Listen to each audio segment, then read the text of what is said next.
Bolsonaro saiu em defesa Ah, do Codói. Tarcísio. Vamos pro Nando Moura. Vamos lá, o que ele tem pra nós hoje? A chinela vai cantar. Eita, eu acho que o negócio vai pro brete de novo, hein? Vamos ver o que tá acontecendo nesse mundo político maravilhoso aqui do nosso Brasil. Então, é sinal que não é para criticar mesmo. O Flávio que lutou contra a CPI da Toga. Porque tá rachadinha e mora numa mansão milionária hoje, pagando há 30 anos, e tá muito bem no sistema. Você viu que há 3 dias atrás, 3 gados imbecis decidiram xingar e agredir Alexandre de Moraes e seu filho em um aeroporto da Itália. Ele havia ido para Siena fazer uma palestra e quando estava retornando, os gatos começaram: seu comunista, seu ladrão, seu desgraçado, e deram um soco na cara do menino, do filho de Alexandre de Moraes, o seu óculos inclusive. Caraca, velho, o bagulho tá sinistro, hein? O bagulho tá tenebroso, rapaz. Caiu. E aí, quando chegaram ao Brasil, os 3 gados foram apreendidos pela Polícia Federal para prestar depoimento. Disseram: não, nós não fizemos nada disso, nós não fizemos nada disso. Veja, foram eles que começaram a nos agredir, esse mal entendido vai ser resolvido. Eu pergunto a você, quem é que tem a caneta para julgar esses caras? É o Supremo Tribunal Federal. Quem é que vai julgá-los? É o Xandão. O que esses imbecis conseguiram, a não ser aumentar ainda mais o escopo do Supremo Tribunal Federal e escalar ainda mais em uma progressão de autoritarismo sobre aqueles que querem fazer qualquer crítica legítima ao Supremo Tribunal Federal? Foi isso que esses imbecis conseguiram. É porque é uns idiota, né? Como é que tu vai lá sentar-lhe uma porrada na cara do filho do camarada que tá lá por cima da carne seca? Eu acho que é meio idiotice uma coisa dessa. A única coisa que ia acontecer era se lascar, com certeza. Eu sou um dos maiores críticos do Supremo Tribunal Federal que existe aqui na internet. Só que eu não parti para barbárie. Eu não parti para desgraça, certo? Há 4 anos, o Alexandre de Moraes, ele vem recebendo ameaça de morte de bolsonarista, não só para ele, mas para a sua família, para os seus filhos. Esses imbecis acham que fazendo isso vão conseguir o quê? O que eles acham que vão conseguir? Eu vou contar uma história para você. Você sabia que quem começou essa escalada de difamação e de agressão em cima do Alexandre de Moraes foram os petistas? Sim, foram eles. Que estavam revoltados após o impeachment da Dilma, o Alexandre de Moraes ser o ministro do Temer. Então está aqui, ó, PT exclui post que chamava Moraes de golpista e advogado do PCC. Está aqui, PT Brasil, @PT Brasil, é o perfil oficial. Hashtag ministro golpista. Alexandre de Moraes advogou para o PCC e maquiou dados de letalidade policial. Veja aqui. Então eles não paravam, através das suas MAVs, que são as suas militâncias de ambientes virtuais, eles não paravam a difamação em cima do Alexandre de Moraes. E o Alexandre de Moraes tem ódio de petista. Existe inclusive uma palestra dele falando: roubaram, não sei o que lá, estão na cadeia por causa disso. Com certeza. O Alexandre de Moraes era considerado um ministro do Supremo Tribunal Federal conservador. Como as coisas mudaram?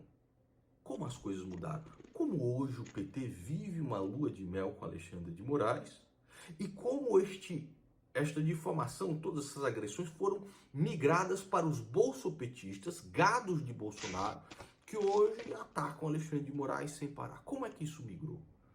Eu recomendo que você assista um documentário que é simplesmente a análise dos fatos aqui, sem essas paixões de torcida política, porque no Brasil a política virou torcida de futebol. Chamado o seguinte: Alexandre de Moraes, a história, feita pelo Spotnix, tá?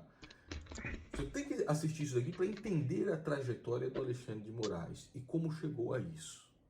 Muito bem. Muito bem. Todas as pessoas já estavam saturadas dos autoritarismos do Supremo Tribunal Federal. Durante minha tour pelo... E os únicos dispositivos legais que servem para coibir o Supremo estão aonde? No Senado. E são só dois. Só existem dois, dentro da lei e dentro da Constituição. E este é o caminho que eu segui. E que as pessoas que estavam junto comigo escolheram seguir. Um dos dispositivos é um impeachment do ministro do Supremo Tribunal Federal. Só pode ser feito por senadores e precisa de mais de 50 votos. O outro dispositivo é uma CPI, que é um dispositivo da minoria que precisa, acredito que de 27 votos. Faltava um voto. E todos vocês que me acompanham há bastante tempo no canal, nós fomos às ruas. Quem será? Quem será? Quem será? A CPI da Lava Toga. Isso era extremamente importante para coibir esses autoritarismos, posto que, através de uma interpretação absurda, eu acredito, do regimento interno do Supremo Tribunal Federal, o Dias Toffoli entende que o Supremo pode ser ao mesmo tempo vítima, investigador e julgador das suas próprias ações e ter sob jurisdição todo o território nacional. Isso foi um inquérito das fake news que mandou, inclusive, apreender a revista Isto É, que levava Dias Toffoli na capa, com o nome Amigo do Amigo de Meu Pai. Sabe? E todo mundo estava indignado. Faltava, como eu já repeti inúmeras vezes, faltava uma assinatura para que essa CPI acontecesse. A assinatura de Flávio Bolsonaro. E todo mundo estava clamando por isso, clamando por essa investigação. O que acontece? Cai nas mãos de Dias Toffoli o pedido de defesa de Flávio Bolsonaro, quando ele estava sendo investigado naquele caso de rachadinha. Maracutaia, pra levar o rabo sujo, ele não votou.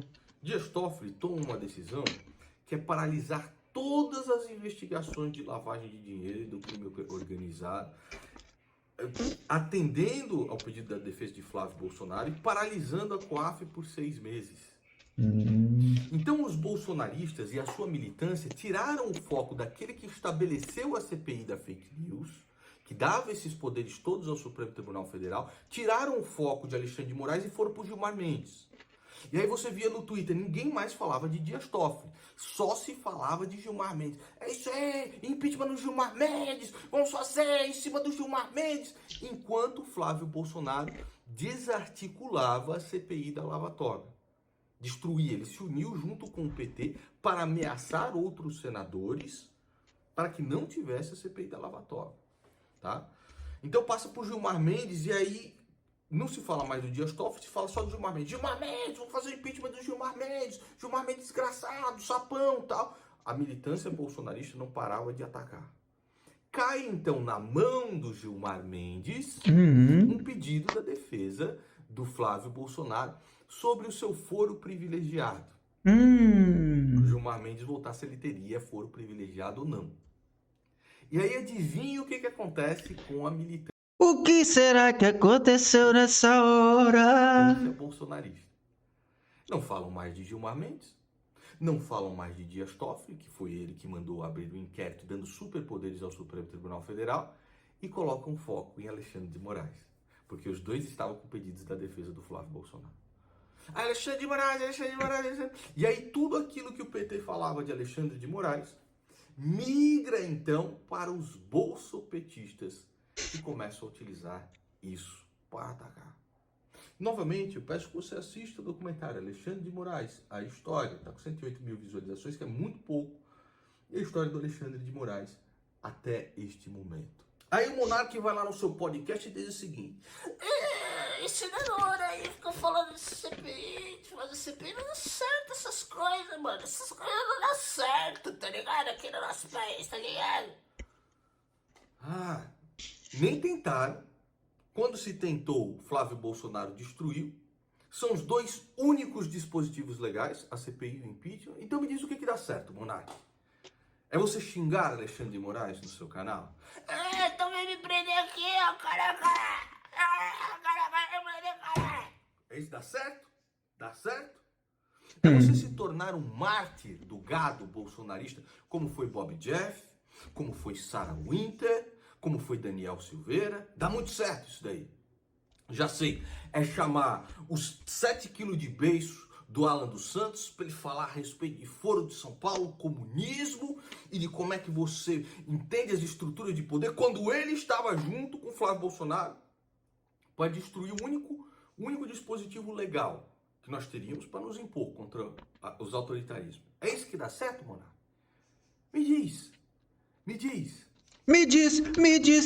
diz o que é que eu faço com essa solidão. É bobagem existir, o monarca é maluco assim. Porque eu acredito o seguinte, uma CPI tem o poder de quebrar sigilos bancários e telefônicos. Uma vez que você quebra o sigilo bancário e telefônico de Gilmar Mendes, eu acredito que pavimenta, sim, um pedido de impeachment. E o povo brasileiro vai ver o que está acontecendo. Se você nem tentou, como é que você vai saber? Então fica aí, cara, xingando os caras. Destrói a tua própria vida. Fica tentando cavar uma prisão preventiva em cima de você para ver se o gado bolsonarista, que te detesta, que detesta você e que só lamenta que Bolsonaro não esteja te levando para um paredão para te fuzilar, porque para eles você é só um maconheiro imbecil, certo? Eles só lamentam isso, que não é Bolsonaro que está te levando para um paredão para te fuzilar. E eles estão tendo que ir no seu programa para poder usar você, falar as coisas que eles desejam falar que não vai levar a nada, tá? Então, enquanto você faz essa sua brincadeira aí, Monark, pode ter certeza, nada vai mudar. Ou você acha que a grande solução é passar um cheque em branco para um vagabundo como Jair Bolsonaro se tornar um ditador à la Pinochet no Brasil para combater esse tipo de coisa? E aí você vê um picareta ordinário, como a Codorna de óculos, falando a respeito. A codorna de óculos é pra acabar também, né, Nando Moro? Que isso? Pra que ofender o cara, velho? De CPI de Lava Toga, que olha só, o vagabundo que passou pano pro bolsonarismo todo esse tempo. Agora o Pix não caiu, vejam só. O Flávio Bolsonaro saiu em defesa do Tarcísio, então é sinal que não é para criticar mesmo. O Flávio que lutou contra a CPI da Toga. Porque fica rachadinha e mora numa mansão milionária hoje, pagando há 30 anos, e está muito bem no sistema. Você já reparou que nos momentos... Eu não devo nada ao Flávio Bolsonaro. Eu não devo nada a Jair Bolsonaro. Agora não. Meu compromisso e minha lealdade nunca foi para com um político. O cara que dizia que queria experimentar o lanche do Bolsonaro para ver se estava envenenado. Porque ele morreria por Bolsonaro antes de Bolsonaro provar o lanchinho. Mas é uma codorna muito fela da puta essa, mano. Jamais. Eu sou liberal clássico demais para isso. Eu desconfio de política. E eu tenho ojeriza do Estado. Ele é necessário. Mas que codorninha. Mal necessário. Até babando aqui na boca, baba imunda. Se alastrou aqui pelo canto da boca. Porque eu não sou na... Caraca, velho. Esse Nando Moro, ele pega os mínimos detalhes. Mas eu não sou fiel ao Bolsonaro. Sou fiel à minha consciência, aos meus valores, meus princípios e ao povo brasileiro. Patriota. É o patriota de home office, né? Que manda toda a galera se ferrar no dia 8 de janeiro. E quando cai pra cima dele, tem nada a ver com isso daí, tá ok? Tem nada a ver com isso daí, você é um bando de otário, tá ok? Você é um bando de bobo da corte. Jair Bolsonaro nunca travou uma briga séria contra o Supremo Tribunal Federal. Nunca. Eu quero que você coloque na sua cabeça. Só existem esses dois dispositivos para se impor contra autoritarismos do judiciário. Mais nada. A ditadura do judiciário é a pior ditadura que existe, porque contra ela não tem a quem recorrer. Não tem escapatória. É isso aí, Nando Moro. Estamos aqui para te apoiar. Porque de todos os mela cueca da internet, tu é o único que ainda se mantém firme naquilo que falou, fala e tá falando a mesma coisa, ó.